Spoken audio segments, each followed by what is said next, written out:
نحمده ونصلي ونسلم على رسوله الكريم أما بعد أعوذ بالله من الشيطان الرجيم بسم الله الرحمن الرحيم وقاتلوا في سبيل الله الذين يقاتلونكم ولا تعتدوا إن الله لا يحب المعتدين واقتلوهم حيث سكفتموهم وأخرجوهم من حيث أخرجوكم والفتنة أشد من القتل ولا تقاتلوهم عند المسجد الحرام حتى يقاتلوكم فيه فإن قاتلوكم فاقتلوهم كذلك جزاء الكافرين فإن انتهوا فإن الله غفور رحيم وقاتلوهم حتى لا تكون فتنة ويكون الدين لله فإن انتهوا فلا عدوان إلا على الظالمين الشهر الحرام بالشهر الحرام والحرمات قصاص فمن اعتدى عليكم فاعتدوا عليه بمثل ما اعتدى عليكم واتقوا الله واعلموا أن الله مع المتقين وأنفقوا في سبيل الله ولا تلقوا بأيديكم إلى التهلكة وأحسنوا إن الله يحب المحسنين صدق اللہ العظیم۔ گزشتہ آیات مبارکہ میں اللہ سبحانہ و تعالی نے مسلمان جماعت کے لیے مالی حوالے سے جو احکامات اور قوانین اور ضابطے ہیں ان کو بیان فرمایا ہے، اور یہاں سے اللہ تعالیٰ مسلمان جماعت کے لیے اپنے معاشرے کو پرامن رکھنے کے لیے جو ظالم اور طاغوتی طاقتیں ہوتی ہیں، معاشرے میں فساد پیدا کرتی ہیں، لا قانونیت پیدا کرتی ہیں، ان کے خلاف جہاد کرنے، ان کے خلاف نبرد آزما ہونے کا حکم دے رہے ہیں، کیونکہ معاشرے کو خراب کرنے والی جو ظالم طاقتیں اور قوتیں ہوتی ہیں وہ محض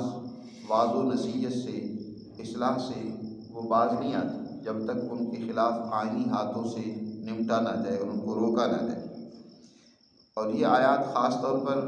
اس پس منظر میں زیادہ سمجھ آتی ہیں کہ جب نبی کریم صلی اللہ علیہ وسلم کی ذات گرامی سنہ 6 ہجری کے اندر ذی قعدہ کے مہینہ میں عمرہ کے ارادہ سے مدینۃ المنورہ سے تشریف لے جاتی اور حدیبیہ کے مقام پر پڑاؤ ڈال کر آپ صلی اللہ علیہ وسلم نے مکہ والوں کو اپنے آنے کی اطلاع دی اور اپنے آنے کا مقصد بھی واضح کیا کہ میں در حقیقت اپنی جماعت کے ساتھ عمرہ کرنے کے لیے آیا ہوں، اور اس مقصد کے لیے حضور صلی اللہ علیہ وسلم نے اپنے سفیر حضرت عثمان غنی رضی اللہ تعالیٰ عنہ کو مکہ میں اپنا سفیر بنا کر، نمائندہ بنا کر بھیجا۔ دشمن کی طرف سے پہلے تو یہ افواہ پھیلا دی گئی کہ حضرت عثمان غنی رضی اللہ تعالیٰ عنہ کو شہید کر دیا گیا۔ آپ صلی اللہ علیہ وسلم نے یہ افواہ سننے کے بعد اپنے صحابہ سے بیعت جہاد اور بیعت موت، یعنی دشمن کے خلاف سخت ایکشن لینے کے حوالے سے بیعت لی ایک ببول درخت کے نیچے، لیکن بعد میں اس افواہ کا غلط ہونا ثابت ہوا تو آپ صلی اللہ علیہ وسلم نے بھی حرم کا احترام کرتے ہوئے صلح کی طرف میلان ظاہر کیا، دشمن بھی صلح کی طرف آمادہ ہوا، تو اس بنیاد پر آپ صلی اللہ علیہ وسلم نے ان کے ساتھ ایک معاہدہ امن کا کیا۔ ان واقعات کے پس منظر میں یہ آیات مبارکہ سمجھنا اور زیادہ آسان ہو جائے گی، ان میں اس کا تذکرہ موجود ہے۔ اللہ تعالیٰ ارشاد فرماتے ہیں وَقَاتِلُوا فِي سَبِيلِ اللَّهِ الَّذِينَ يُقَاتِلُونَكُمْ وَلَا تَعْتَدُوا إِنَّ اللَّهَ لَا يُحِبُّ الْمُعْتَدِينَ، لڑو تم اللہ کے راستے میں ان لوگوں سے جو تم سے لڑائی کر رہے ہیں، اور حد سے تجاوز نہ کرو۔ پہلی بات تو یہ ہے کہ اللہ تعالیٰ نے فرمایا جو تم سے لڑ رہے ہیں ان سے لڑائی کرو۔ یہ لڑنے کا حکم جو ہے یہاں اس آیت سے بعض لوگوں نے اقدامی جنگ مراد لی ہے کہ جو تم سے لڑائی کریں تو تم ان سے لڑو، لیکن یہ اقدامی یعنی آگے بڑھ کر دشمن پر وار کرنا یا دشمن حملہ کرے تو اس کا دفاع کرنا، یہ دونوں صورتیں در حقیقت حالات کے پیش نظر ان کا فیصلہ وزارت جنگ کرتی ہے۔ اب ہمیں اقدام کرنا ہے یا ہم دشمن کا دفاع کرنا ہے؟ دین اسلام میں دونوں طرح کی جنگوں کی اجازت دی گئی ہے، دفاع کی بھی اجازت دی گئی ہے اور اقدام کی بھی اجازت دی گئی ہے۔ بعض لوگوں نے جیسے کہ اس طرح کی آیات سے یہ استدلال کی ہے کہ اسلام میں صرف مدافعانہ جنگ ہے، کہ دشمن حملہ آور ہو تو تم اپنا دفاع کر سکتے ہو۔ یہ بات درست نہیں ہے۔ قرآن مجید نے اور نبی پاک صلی اللہ علیہ وسلم کی سیرت نے یہ بات واضح کی ہے کہ اگر ضرورت پڑے دشمن پر حملہ آور ہونے کی آگے بڑھ کر، جیسے کہ غزوہ حنین کے موقع پر نبی کریم صلی اللہ علیہ وسلم نے اقدام فرمایا، غزوہ تبوک کے موقع پر حضور صلی اللہ علیہ وسلم نے اقدام فرمایا، کئی ایسے مواقع ہیں۔ بعد میں صحابہ کی سیرتیں اور حیات طیبہ وہ بھی اس حوالے سے رہنمائی کرتی ہے کہ انہوں نے دشمن پر آگے بڑھ کر پہلے سے انہیں دبوچ لیا۔ یہ نہیں ہے کہ ان کے انتظار میں بیٹھے رہیں کہ وہ پوری طرح تیاری کر کے ہم پر حملہ آور ہو جائیں تب ہم ان کا مقابلہ کریں گے، نہیں۔ اگر ضرورت پڑے، سمجھے مسلمان جماعت کی لیڈرشپ کہ اب اس وقت ہمیں آگے بڑھ کر دشمن پر حملہ آور ہونا ہے تو دشمن پر حملہ آور ہونا چاہیے۔ اقدام یا دفاع اس کا فیصلہ معروضی حالات کے پیش نظر کیا جاتا ہے اور دونوں کی اجازت ہے۔ یہاں جو فرمایا وَقَاتِلُوا فِي سَبِيلِ اللَّهِ الَّذِينَ يُقَاتِلُونَكُمْ، اس کا تعلق در حقیقت اس کے ساتھ ہے جو ہمیشہ یہ اصول ہے کہ جنگ صرف ان سے کی جاتی ہے جو لڑنے کے لیے آمادہ ہوتے ہیں یا جو میدان میں آتے ہیں۔ جو لوگ میدان میں لڑنے کے لیے نہیں ہیں، وہ ہیں چاہے کافر ہیں، چاہے ان کے بچے ہیں، ان کے بوڑھے ہیں، چاہے ان کے مذہب کے پیشوا ہیں، لیکن ان سے لڑنے کی اجازت نہیں۔ نبی کریم صلی اللہ علیہ وسلم سخت ہدایات دیا کرتے تھے، جب بھی کسی محاذ پر آپ اپنا کوئی دستہ یا فوج روانہ کرتے تو آپ صلی اللہ علیہ وسلم ہدایات دیا کرتے تھے کہ تم نے بوڑھوں کو قتل نہیں کرنا، عورتوں کو قتل نہیں کرنا، بچوں کو قتل نہیں کرنا، تم لوگوں نے جو مذہبی لوگ ہیں اپنی عبادت گاہوں میں مصروف ہیں ان سے لڑائی نہیں کرنی، ان کو قتل نہیں کرنا۔ ایک جنگ میں ایک عورت قتل پائی گئی، نبی کریم صلی اللہ علیہ وسلم کو جب اس کا پتہ چلا تو آپ سخت ناراض ہوئے کہ اس کا کیا قصور تھا، یہ تو لڑنے والی نہیں تھی، اس کو کس نے مارا؟ آپ صلی اللہ علیہ وسلم اس سے سخت بیزار ہوئے کہ ایسا نہیں ہونا چاہیے کہ جو نہیں لڑنے والے یا لڑائی کی صلاحیت نہیں رکھتے ان کو قتل نہیں کیا جائے۔ اسلام قتل کرنا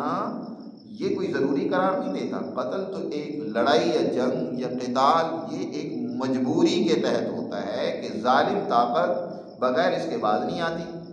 یہ نہیں ہے کہ جو تمہارے نظریے اور دین کو قبول نہ کرے اس کا گلا کاٹ دو، یہ بھی آج ہمارے ہاں ایک منفی سوچ پیدا کر دی گئی۔ اسی طرح وہ لوگ جو ذمی ہوتے ہیں، مسلم ریاست میں رہتے ہیں، وہ لڑائی اور جنگ وغیرہ نہیں کرتے، وہ اسلامی معاشرتی قانون کو تسلیم کر کے وہاں پر امن طریقے سے زندگی گزارنا چاہتے ہیں، تو قرآن کہتا ہے ان سے لڑنے کی اجازت نہیں ہے، ان کو قتل کرنا یہ جرم قرار دیا گیا، بلکہ جو ہتھیار ڈال دے اس کو بھی قتل کرنا۔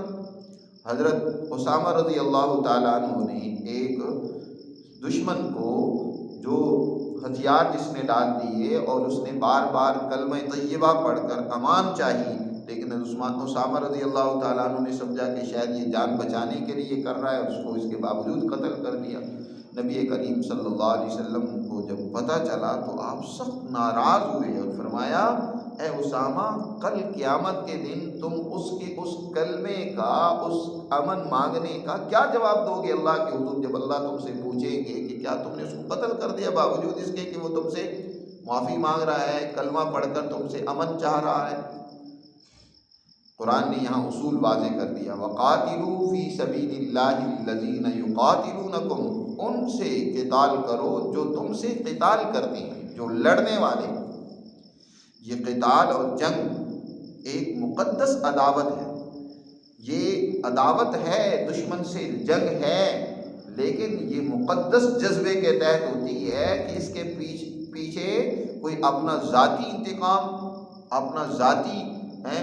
عناد جو ہے وہ یا دشمنی نہیں ہوتی، بلکہ اس کے پیچھے در حقیقت اللہ کے دین کو، اللہ کے قانون کو وہاں قائم کرنا، مظلوموں کو ظالموں کے ظلم سے نجات دلانا ہوتا ہے۔ حضرت علی رضی اللہ تعالیٰ عنہ کا مشہور واقعہ ہے کہ جنگ بدر میں ابو جہل کے سینے پر سوار ہو گئے، اس کو جب قتل کرنے لگے اس نے حضرت علی رضی اللہ تعالیٰ عنہ کے چہرے پر تھوک دیا، تو حضرت علی رضی اللہ تعالیٰ عنہ نے چھوڑ دیا۔ ابو جہل حیران ہوا کہ عجیب بات ہے، اور سوال کیا اس نے کہ اے علی، میں تیرا دشمن، تیرے نبی کا دشمن، تیرے دین اور نظریے کا دشمن، اور تو نے مجھ پر قابو پانے کے باوجود مجھے چھوڑ دیا۔ تو علی رضی اللہ تعالیٰ نے فرمایا، اے اللہ کے دشمن، میں تجھے پہلے قتل کر رہا تھا اپنی دین اور نظریے کی بنیاد پر کہ تو اس کا دشمن تھا، تو ظالم تھا۔ اب جب تو نے مجھ پر تھوک دیے ہے تو اب مجھ میں میرا ذاتی غصہ شامل ہو گیا، اب میں قتل کروں تو کہیں ایسا نہ ہو کہ یہ قتال جو ہے وہ ذاتی عداوت کی بنیاد پر ہو، ذاتی دشمنی کی بنیاد پر ہو، اس لیے میں اب تجھے قتل نہیں کروں گا، تجھے کوئی اور ہی قتل کرے گا۔ تو مسلمان دوسرے سے جنگ کرتا ہے وہ اپنے اندر کی اس آگ کو بجھانے کے لیے نہیں، بلکہ آگے قرآن نے جیسے فرمایا ہے کہ جنگ اس وقت تک کرو جب تک کہ فتنہ ختم نہ ہو جائے، فتنے کو فروغ کرنا، لا قانونیت کو مٹانا، ظلم اور فساد کو مٹانا، یہ مسلمان کے پیش نظر ہوتا ہے۔ مرنا مرانا مقصد نہیں ہے کہ دوسرے کو مار دو، قتل کر دو، ختم کر دو۔ ایک جذبہ جیسے کہ آج مسلمان کے اندر پیدا تو کیا جاتا ہے بعض اوقات، لیکن اس کا غلط استعمال کیا جاتا ہے، اس کو اس حوالے سے قانون نہیں سمجھایا جاتا، شعور نہیں دیا جاتا۔ تو اس لیے اللہ تعالیٰ نے یہاں ارشاد فرمایا قتال کرو اللہ کے راستے میں، لیکن ان لوگوں سے جو تم سے قتال کریں، جو تم سے لڑیں، جو تمہارے مقابلے میں آئیں، جو تم سے دشمنی رکھتے ہیں اور تمہیں نقصان پہنچانے کی کوشش کرتے ہیں۔ ولا تعتدوا، ساتھ یہ بھی فرما دیا حد سے تجاوز نہ کرو، زیادتی نہ کرو، تم ظلم کرنے لگ پڑو۔ مسلمان ظلم کو روکنے کے لیے قتال کرتا ہے، لیکن اگر مسلمان ظلم کرنے لگ پڑے، زیادتی کرنے لگ پڑے، اور یہ لڑائی اور جنگ بھی اس وقت تک ہی ہے کہ جب تک وہ ظلم سے جنگ سے باز نہ آ جائیں۔ اگر جو جنگ سے وہ باز آ جائیں، جنگ بندی کر دیں، تو مسلمان کے لیے بھی حکم یہ ہے کہ تم رک جاؤ۔ فَإِنِ انْتَهَوْا، پھر اگر وہ باز آ جائیں، اس قتال سے رک جائے تو تم بھی رک جاؤ۔ فَإِنَّ اللَّهَ غَفُورٌ رَحِيمٌ، اس لیے کہ وہ جب رک گئے، انہوں نے غلطی کی ہے تو اللہ سے معافی مانگتے ہیں، صلح کرتے ہیں، تو اللہ معاف کرنے والا انتہائی مہربان ہے۔ تو ولا تعتدوا، حد سے تجاوز نہ کرو۔ نبی کریم صلی اللہ علیہ وسلم نے ایک واقعہ بیان کیا کہ پہلی قوموں میں سے ایک مسکین اور غریب قوم پر ظالم نے حملہ کیا۔ آپ صلی اللہ علیہ وسلم نے فرمایا کہ اللہ نے ان غریبوں کی، مسکینوں کی مدد کی اور انہوں نے دشمن کو شکست دی۔ اب دشمن کو جب شکست دی تو اس کے بعد انہوں نے ان پر غلبہ پا کر ان پر ظلم کرنا شروع کر دیا، ان کو یرغمال بنا لیا، ان پر زیادتیاں کی، ان پہ عورتوں پہ، بچوں پہ، ان پہ نوجوانوں پہ زیادتیاں کی۔ اللہ کو ان پر بڑا غضب آیا، ناراضگی ہوئی، اور ہمیشہ اللہ ان سے ناراض رہا۔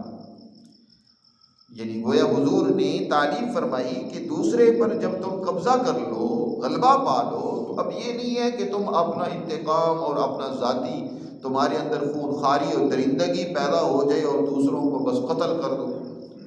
آپ نے فتح مکہ کے موقع پر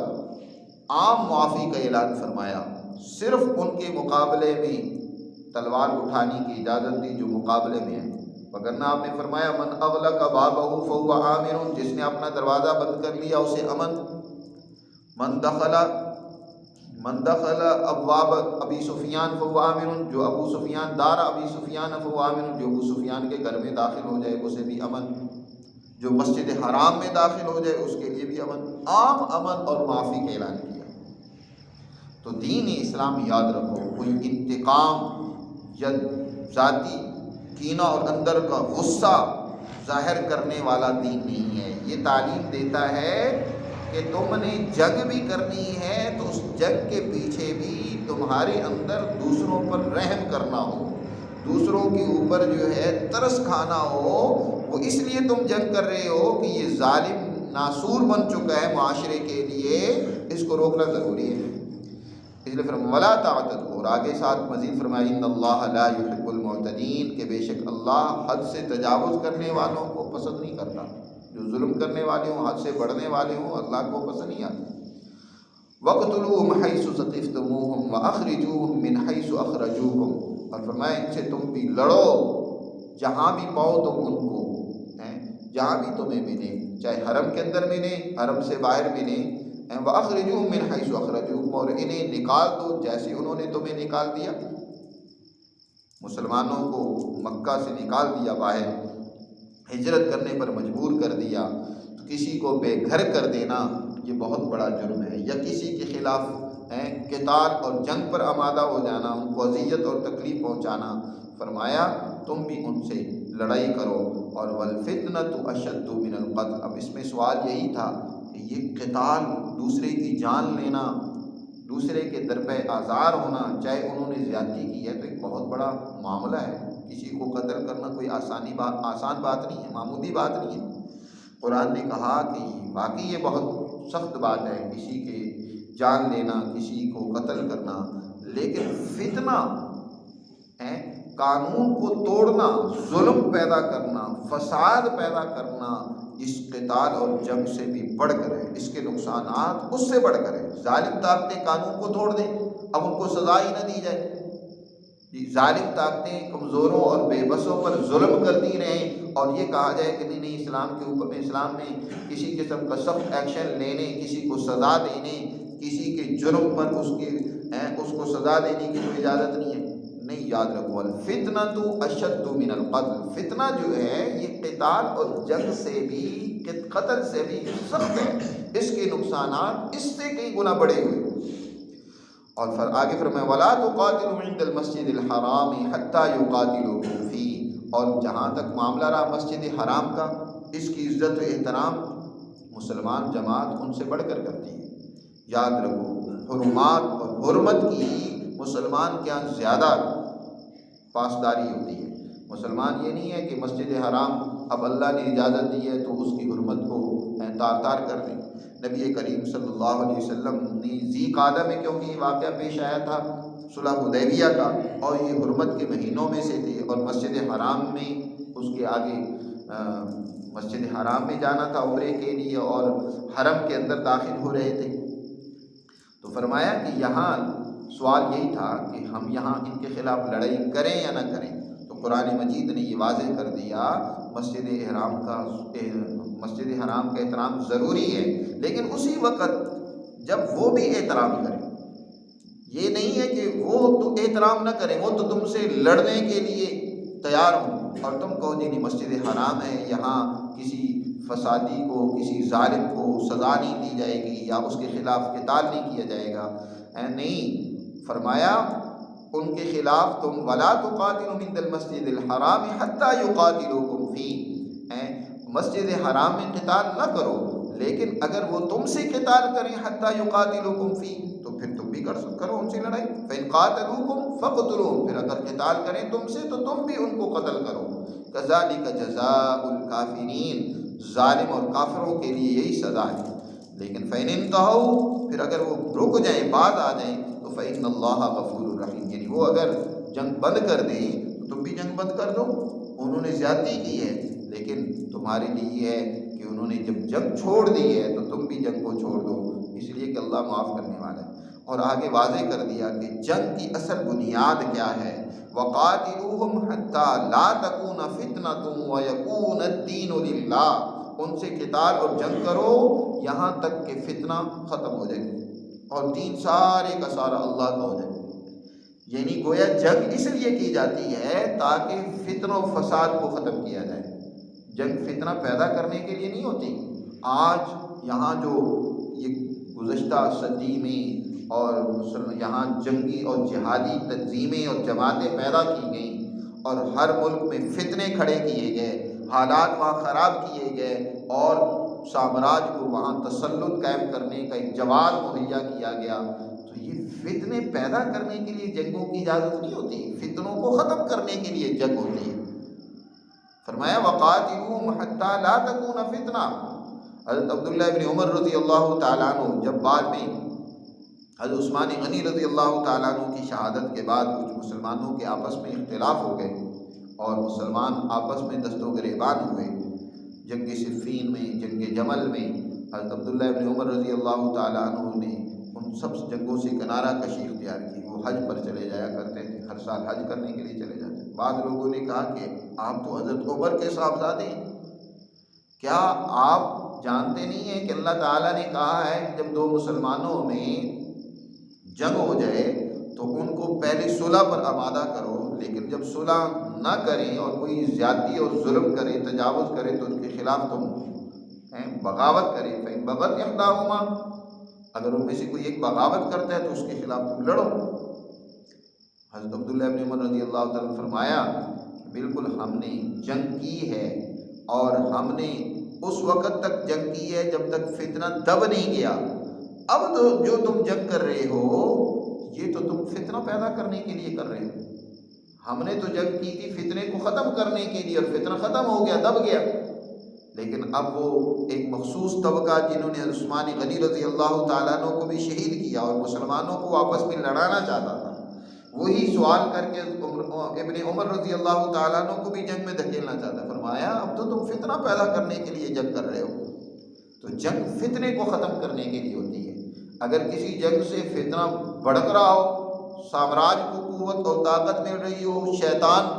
فائدہ اٹھا رہا ہو، تو وہاں جنگ نہیں کی جائے گی۔ فرمایا وَقَاتِلُوهُمْ حَتَّى لَا تَكُونَ فِتْنَةٌ وَيَكُونَ الدِّينُ لِلَّهِ، اور دین کا غلبہ ہو جائے، اللہ کا قانون غالب آ جائے، عدل معاشرے میں قائم ہو جائے۔ معاشرے میں عدل و انصاف کو قائم کرنے، اللہ کے دین کو غالب کرنے کے لیے جنگ ہوتی ہے۔ فَإِنِ انْتَهَوْا فَلَا عُدْوَانَ إِلَّا عَلَى الظَّالِمِينَ، فرمایا پھر اگر وہ رک جائیں، باز آ جائیں، تو سوائے ظالموں کے کسی کے خلاف پھر قتال اور جنگ نہیں ہوگی۔ ہاں، جو ظلم کرے گا اس کے خلاف پھر تمہیں ہتھیار اٹھانا ہوگا۔ آگے فرمایا شہر الحرام بالشہر الحرام والحرمات قصاص، یہ حرمت کے مہینوں کی پاسداری یہ بدلے میں ہوتی ہے۔ اگر کوئی حرمت کے مہینوں کا احترام کر رہا ہے، یہ اشہر حرم ذی-قعدہ، ذی الحجہ، محرم اور رجب یہ مہینے حرمت کے سمجھے جاتے تھے، جن میں زمانہ قدیم سے ان کی عزت و پاسداری کی جاتی تھی اور ان میں جنگ نہیں کی جاتی تھی۔ نبی کریم صلی اللہ علیہ وسلم نے بھی ان کی ہمیشہ پاسداری کی، لیکن فرمایا ان مہینوں کا بھی احترام اسی وقت ہوگا جب دشمن بھی ان مہینوں کا احترام کرے۔ اگر دشمن ان مہینوں کا احترام نہ کرے، وہ تمہاری اس احترام کی بنیاد پر فائدہ اٹھا کر تم پر حملہ آور ہو جاتا ہے، اور تم کہو جی ہم تو مسجد حرام کا احترام کرتے ہیں، ان مہینوں کا احترام کرتے ہیں، ان مہینوں میں ہم جنگ نہیں کریں گے، اور دشمن اس کے نتیجے میں تم پر غالب آ جائے، تو اس سے تو تمہیں نقصان ہوگا۔ ہاں، اگر وہ احترام کرتے ہیں تو تمہیں بھی احترام کرنا ہوگا، کیونکہ والحرمات قصاص، حرمتوں میں تو قصاص ہے، مساوات ہے، برابری ہے۔ وہ احترام کر رہے ہیں تو پھر ٹھیک ہے، تم بھی احترام کرو۔ سلطان شہاب الدین غوری جب ہندوستان پر حملہ آور ہوا تو پہلی دفعہ اس نے حملہ کیا، پرتھوی راج پوری طاقت و قوت کے ساتھ مقابلے میں آیا۔ یہاں اس نے مذہب کو استعمال کیا، یہاں کے مندروں کو، یہاں کے مذہبی لوگوں کو مذہب کے نام پر ان کو ابھارا، اور اس طریقے سے سلطان غوری کو شکست ہوئی۔ اس نے دیکھ لیا کہ یہ مذہبی جنونی لوگ ہیں کہ مذہب کو برانگیختہ کر کے یہ مقابلے میں لے آئے، تو اس نے پھر ایسا کیا، دوبارہ جب تیاری کے ساتھ حملہ کیا تو گاؤں کا ریوڑ گائیں وہ اپنے ساتھ لے کر آیا، اور اس نے اپنی فوج کے آگے گائیں رکھی۔ اب دشمن جو ہے، یہاں کے ہندو گائیں کی بڑی عزت و احترام کرتے تھے، بڑا احترام تھا، تو اب انہوں نے جناب وہ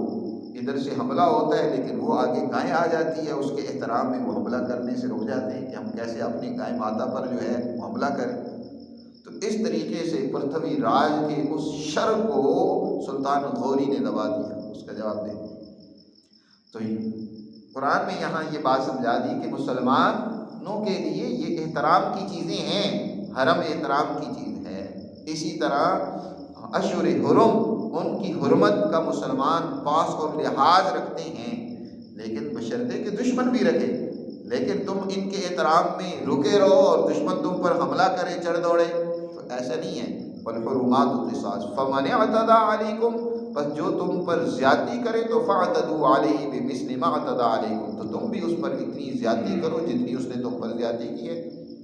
واتقوا اللہ، لیکن اللہ سے ڈرتے رہو اور جان لو کہ ان اللہ مع المتقین، بے شک اللہ کی تائید اور نصرت انہی لوگوں کے ساتھ ہوتی ہے جو اس سے ڈرنے والے ہیں۔